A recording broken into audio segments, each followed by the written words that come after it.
Assalamualaikum warahmatullahi wabarakatuh. Hai anak-anak, apa khabar? Okey, kita berjumpa lagi. Hari ini kita nak belajar bab 3 iaitu elektrik. Hari ini lebih kepada ulang kaji tentang apa yang awak dah belajar masa di tingkatan 2 ya. Okey, kita mula dengan 3.1 iaitu arus dan beza keupayaan. Ingat tak yang anak-anak pernah belajar bagaimana terjadinya kilat? Dia adalah satu fenomena yang berkaitan dengan cas elektrostatik. Cas elektrik yang tidak bergerak di mana berlaku apabila geseran antara udara dan awan menyebabkan awan dicaskan dengan cas elektrik. Jadi kenapa boleh berlaku kilat? Seterusnya adalah kerana daya tarikan yang wujud antara cas positif pada bumi dan cas negatif pada awan. Anak pun dah jumpa tentang gambar yang cikgu tunjukkan ni adalah gambar-gambar yang anak-anak pernah buat mungkin masa di tingkatan 2 iaitu untuk mengkaji kewujudan cas elektrostatik di mana ia juga boleh menunjukkan bahawa medan elektrik itu wujud. Okey, contoh yang ni lah. Okey. Rasanya yang ini anak buat kot yang ni. Anak-anak gosokkan pembaris dengan kain bulu. Lepas tu dekatkan dengan cebisan kertas. So cebisan kertas tu boleh tertarik kepada pembaris tersebut. Dan macam-macam lagi aktiviti lah ni. Aliran air, belon dan juga sebagainya.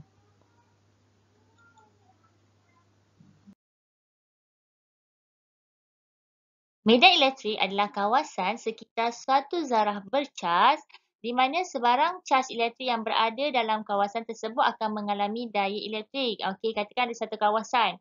Okey, dekat dalam kawasan tu ada satu zarah bercas. Dan bila kita letakkan cas elektrik tu mengalami daya elektrik. So, kawasan di mana cas elektrik tu mengalami daya elektrik tadi tu di sekitar zarah bercas dipanggil sebagai medan elektrik. Okey, so medan elektrik wujud di antara dua elektrod berpandukan video yang cikgu berikan tadi tu, eksperimen tu. Okey, apabila serbuk suji diletakkan dalam medan elektrik tersebut, dia mengalami daya elektrik. Dan so kalau nampak dia ada pergerakan membentuk corak. Corak yang dibentuk tu adalah corak medan elektrik di mana so kalau lihat di sini kita ada zarah dengan cas positif. Dia ada anak panah garisan anak panah kan. So garisan-garisan ni adalah garisan medan garis medan elektrik atau garis daya elektrik. Okay, untuk cas positif anak panahnya keluar daripada cas manakala untuk cas negatif anak panahnya masuk ke arah cas. Okey. Perkara penting yang perlu ingat adalah cas yang berbeza saling menarik manakala cas yang sama saling menolak. Kita lihat corak medan elektrik bagi beberapa kes. Yang pertama ni adalah zarah yang berbentuk sfera ni lah. Negatif dengan positif, so dia menarikkan. So yang ini positif dengan positif, so dia menolak. Okey, ni menarik, ni menolak. Okey, manakala seterusnya kita ada plat negatif dan juga sfera, cas berbentuk sfera ni. So macam inilah bentuknya. Okey, menarik. Begitu juga bila kita ada dua plat yang berbeza cas, so dia juga menarik. So bila anak-anak tahu pattern, bagi je lah apa-apa gambar anak-anak boleh lukis. Tak ada masalah lah. Okey, kita tengok Andaikan satu cas uji positif Q diletakkan dalam satu medan elektrik, cas uji tersebut akan mengalami daya elektrik. Sama ada daya tolakan atau daya tarikan. Yang ini bergantung pada jenis zarah bercas tersebutlah. Okey, katakanlah diletakkan cas positif dan zarah cas yang ada di situ adalah zarah cas positif. Okey, maka so positif dengan positif akan wujud satu daya tolakan. Manakala kalau cas uji positif tadi diletakkan dalam kawasan yang ada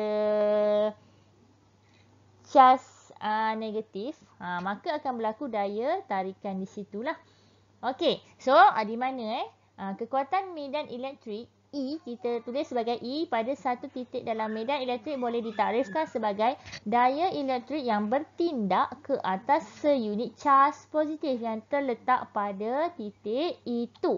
Di mana dia punya rumus adalah E sama dengan F per Q. E adalah kekuatan medan elektrik, F adalah daya elektrik, Q adalah kuantiti caj elektrik dan unit bagi E ialah Newton per Coulomb. NC negatif, 1 N per C lah. Okey, seterusnya, medan elektrik yang ditunjukkan antara dua plat yang selari yang bertentangan caj adalah seragam. Di mana medan elektrik yang seragam ni diwakili oleh satu set garis-garis medan elektrik yang selari antara satu sama lain. Ini gambarannya. Tadi pun dah lihat kan? Okey, so ada dua plat. Yang ini positif dan negatif. So, daripada positif keluar, anak panahnya keluar masuk ke negatif. So, dia punya garisan medan elektrik juga adalah selari. Okey. Yang ini adalah kekuatan medan elektrik yang dihasilkan oleh dua plat yang bercas yang selari lah, di mana E sama dengan V per D. Apa dia maksudnya?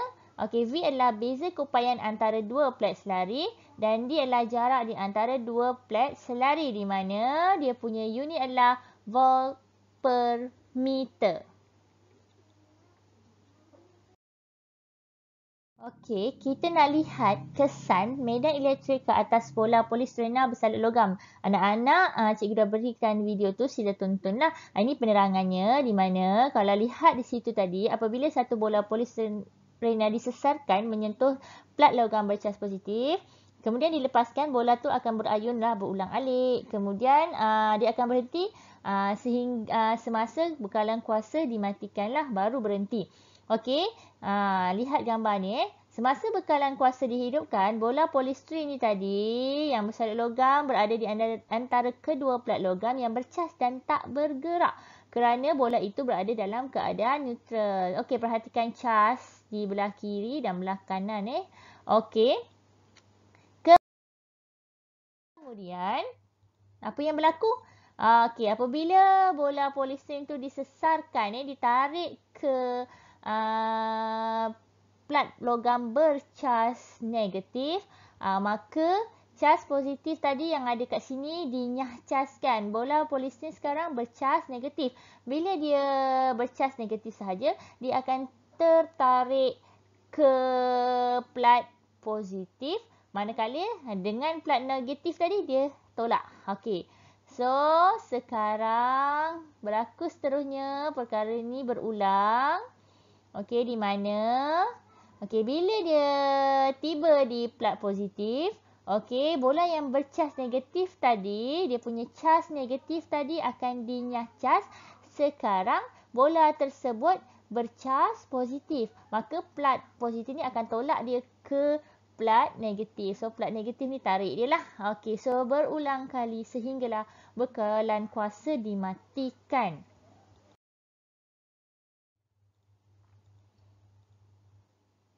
Sebaran nyala lilin yang menghala ke plat logam negatif lebih besar berbanding dengan capahan. Okey, sebaran. Sebaran yang menghala ke plat positif. Okey, di mana haba daripada lilin menyebabkan udara mengayun menjadi ayun positif dan ayun negatif. Okey, so dia tertariklah yang positif, tertarik ke negatif, plat negatif, yang negatif tertarik ke plat positif. Okey, ion positif mempunyai jisim dan saiz yang lebih besar berbanding ion negatif. Sebab itulah sebaran dia tu lebih besar. Ini sebarannya lebih besar. Sebab apa? Jisim dia lebih besar.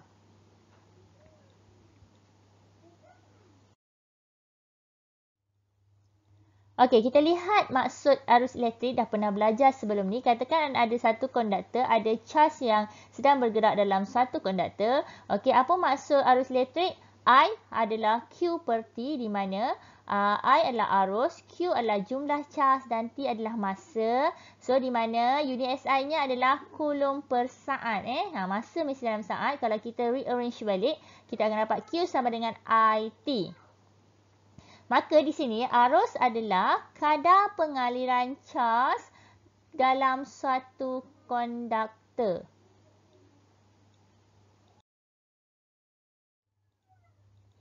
Apa dia beza keupayaan Okey, bagaimana arus ni boleh mengalir? Arus ni mengalir apabila ada dua titik, okey, yang wujudnya di antara titik tersebut wujudnya beza keupayaan Okey. So beza keupayaan antara dua titik dalam satu medan elektrik ialah kerja W simbolnya yang dilakukan untuk menggerakkan satu kulum caz di antara dua titik tersebut. Okey, ni dia punya rumus So V sama dengan W per Q. V adalah beza keupayaan, W adalah kerja okey untuk menggerakkan okey satu kulum caz di antara dua titik, di mana kalau kita tukarkan kerja tadi dalam bentuk tenaga yang digunakan juga bolehlah. Dua-dua unitnya joule. Jadi dia punya unit SI adalah joule per kulum, di mana 1 volt bermaksud 1 joule kerja dilakukan untuk menggerakkan satu kulum caz dari satu titik ke titik yang lain. Dan yang ini pun anak-anak dah belajar masa di tingkatan 2 beza keupayaan tu lah.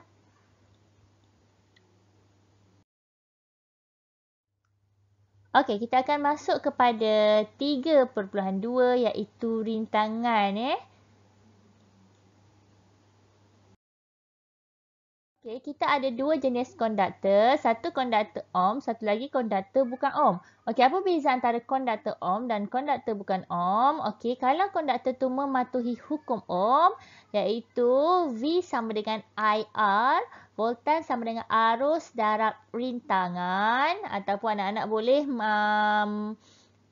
boleh dapatkan daripada rintangan sama dengan voltan per arus. Okey, so benda ni dah pernah anak-anak lihat, anak-anak pernah cuba selesaikan masalah gunakan hukum ohm masa di tingkatan 2. So, ada dua jenis konduktor di sini iaitu konduktor ohm dan konduktor bukan ohm. Kalau dia patuh hukum ohm, V sama dengan IR tu, maka dia konduktor ohm.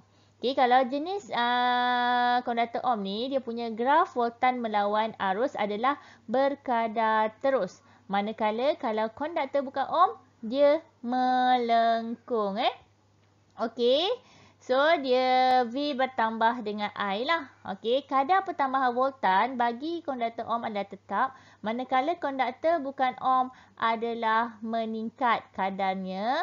Manakala rintangan untuk konduktor ohm adalah sentiasa sama iaitu malar. Manakala konduktor bukan ohm, rintangannya meningkat. Macam mana nak tahu rintangan meningkat? Tengok dia punya kecerunan Sebab apa? Rintangan sama dengan voltan bahagi arus. Okey, tentu anak-anak masih ingat kan ada dua jenis litar. Litar bersiri dan litar selari. Dan anak-anak ada yang dah pasang litar ni masa di tingkatan di tingkatan 2 ada yang dah ada pasang, tapi anak-anak masa tu gunakan mentol. Nak tengok mentol tu menyala atau tidak. Harapnya masih ingat Okey, so di sini kita ada litar bersiri. Cikgu ulang sikit cikgu mention sikit ni adalah voltmeter untuk mengukur voltan dipasang secara selari. Ini adalah ammeter untuk mengukur arus dipasang secara bersiri dalam unit ampere. V tadi dalam unit volt. Okey, so kita ada perintang 1, perintang 2, perintang 3. Okey, yang disusun secara bersiri. Manakala untuk litar selari ni kita ada litar sebegini selari. So, perintang 1, perintang 2, perintang 3 dengan nilai rintangan R1, R2, R3 masing-masing disusun secara selari. Okay, kita ulang kaji sikit apa perbezaan antara kedua litar ini Okey, untuk litar bersiri, arus yang mengalir setiap perintang adalah sama. I sama dengan I1, sama dengan I2, sama dengan I3. So, I jumlah dia sama untuk setiap arus yang mengalir dalam setiap perintang. Manakala untuk selari, jumlah arus yang mengalir adalah I1 tambah I2 tambah I3. Arus yang mengalir pada perintang pertama tambahkan dengan arus yang mengalir pada perintang yang kedua, tambah dengan arus yang mengalir pada perintang ketiga. Dapatlah jumlah arus macam tu. Manakala untuk beza keupayaan, jumlah beza keupayaan untuk litar bersiri adalah hasil tambah antara V1 tambah V2 tambah V3. Voltan bagi perintang pertama, perintang kedua, perintang ketiga, voltannya tu kita tambahkan dapatlah jumlah voltan dalam litar bersiri. Manakala untuk litar selari pula, jumlah voltan dia, beza keupayaan yang melintasi sel kering sama dengan semua beza keupayaan yang melintasi setiap perintang. Manakala untuk rintangan berkesan, jumlah rintangan bagi litar bersiri adalah hasil tambah semua nilai-nilai rintangan perintang tersebut. Manakala untuk selari, 1/R, rintangan 1/rintangan berkesan adalah sama dengan 1/R1 tambah 1/R2 tambah 1/R3. Kita pergi kepada faktor-faktor yang mempengaruhi rintangan dawai. Okey, di sini. Okey. Yang pertama adalah panjang dawai, iaitu simbolnya L. Okey, kalau kita lukiskan graf rintangan melawan panjang, so akan dapat graf seperti ini, iaitu rintangan berkadar terus dengan panjang dawai. Makin panjang dawai tersebut, makin bertambah rintangan. Okey, seterusnya untuk faktor yang kedua adalah luas keratan rentas dawai, iaitu A simbolnya. Okey, kita plotkan yang pertama, graf rintangan melawan luas keratan rentas dawai. So, kita akan dapat berkadar songsang. Dan apabila kita tukar kepada rintangan melawan 1/, luas keratan rentas, dia akan menjadi berkadar terus. Dan faktor yang ketiga adalah kerintangan dawai. So, apa dia kerintangan dawai?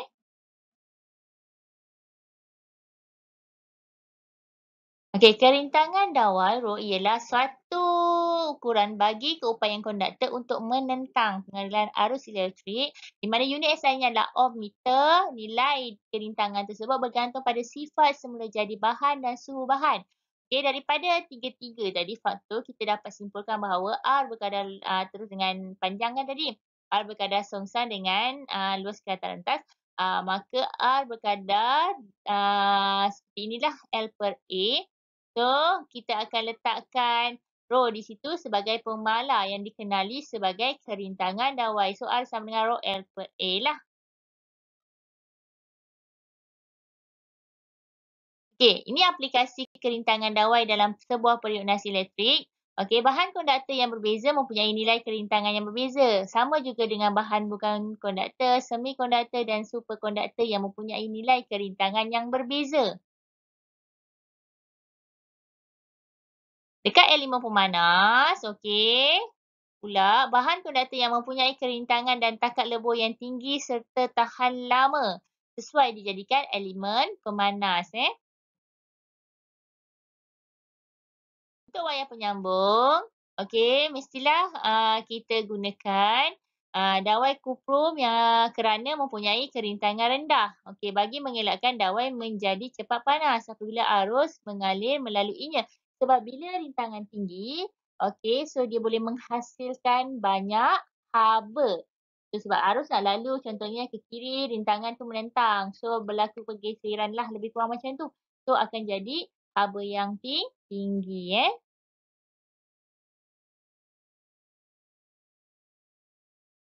Okey, kita lihat perbandingan, sedikit perbandingan lah. Okey, anak-anak lagi mahir ni sebab dah belajar kimia rasanya ni.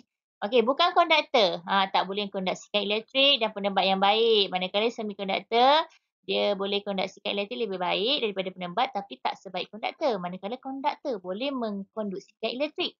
Superkonduktor pula, boleh mengkonduksikan elektrik tanpa sebarang rintangan. Okey, kerintangan paling tinggi adalah bukan konduktor. Manakala kerintangan yang rendah adalah konduktor, di tengahnya semikonduktor, superkonduktor, kerintangannya 0 ohmmeter. Okey, pada suhu genting. Okey, contoh plastik kayu bukan konduktor, silikon dan germanium semikonduktor, besi dan karbon untuk konduktor dan superkonduktor adalah cesium. apabila berada atau di bawah suhu 1,5 Kelvin. Okey, ini contoh aplikasi dia lah. Okey, seterusnya. Apa dia superkonduktor? Okey, bahan yang mengkonduksikan elektrik tanpa sebarang rintangan. Oleh itu, tiada sebarang tenaga hilang apabila arus mengalir melalui superkonduktor. So, kita ada satu suhu genting iaitu kita panggil, kita simbolkan sebagai TC, critical temperature, ialah suhu apabila kerintangan suatu superkonduktor menjadi sifar. Okey, kita sambung soalan pengiraan di video seterusnya. So, setakat inilah 3.1 dan 3.2 soalan pengiraan. Kita jumpa di next video. Assalamualaikum warahmatullahi wabarakatuh.